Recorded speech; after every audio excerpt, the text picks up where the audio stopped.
Hey guys, welcome back to another movie review, and today I want to talk about Maze Runner: The Death Cure. Now, to be completely honest with you guys, I actually enjoyed this movie a lot more than I expected. When it comes to young adult novel adaptation, I don't necessarily hate the genre. You know, I really enjoyed the Hunger Games series. You could argue that the Harry Potter series was, target toward young adults and whatnot.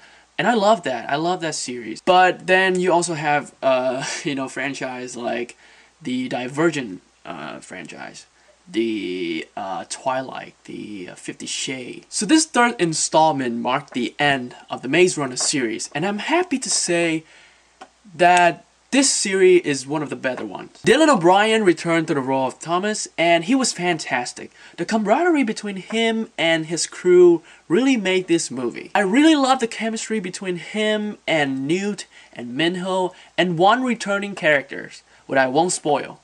But when he showed his face, I was like, what? It was a very pleasant surprise, and I really enjoy their presence in the movie. Let's just put it that way. From a technical point of view, this movie is near perfect. I really dig the world of Maze Runner. It felt very lived in, very well established. Now correct me if I'm wrong, but Wes Ball, the director of this movie, actually started out working with the visual effect department, which would explain why the visual in this movie is amazing. He really had a great attention to detail when it's come to directing these sequences. And I'm not just talking about the actions. There's a scene of these two characters just talking. It's just like a normal conversation.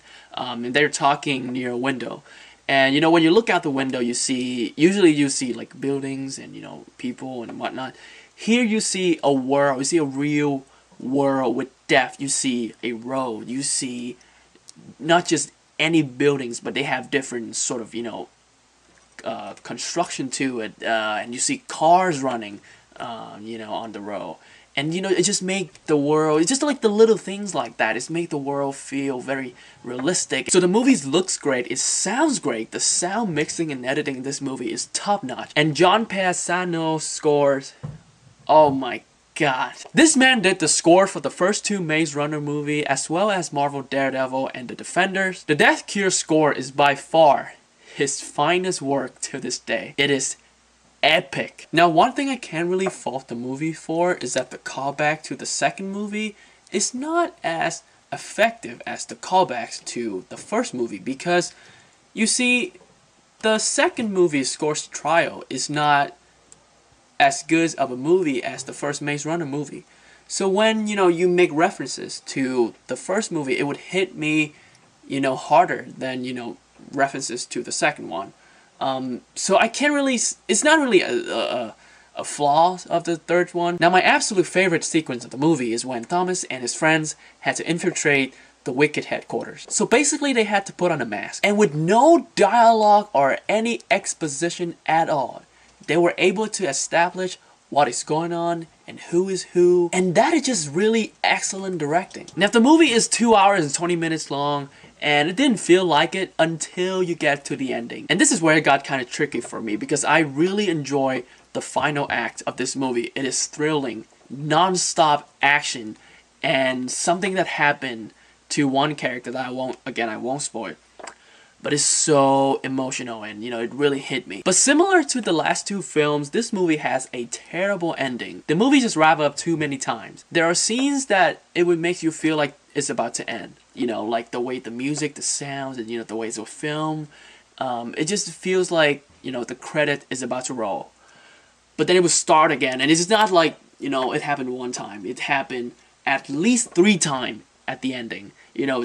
It's like a roller coaster where the movie is just, slow down and pick up again and slow down and pick up again, and that's just really sloppy ending. One of the things that I hate most in movies is where characters just make dumb decisions for the sake of plot.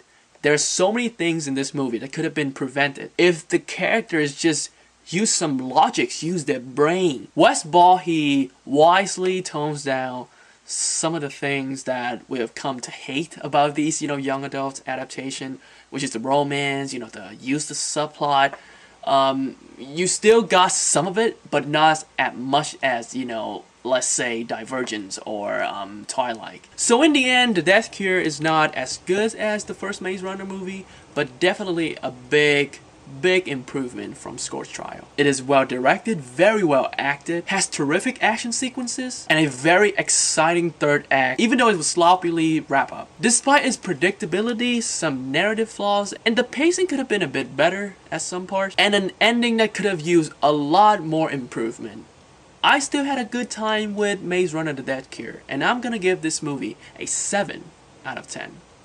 Thank you for watching the review. If you have seen the movie, let me know in the comment section how you feel about it. Did you like it? Did you not like it? And how would you rank the 3 Maze Runner movie? Mine would be worst to best, right? Second, third, and first. And if you enjoyed my review, click the like button, subscribe to me, you want to see more reviews like this. And with that being said, I'll see you soon.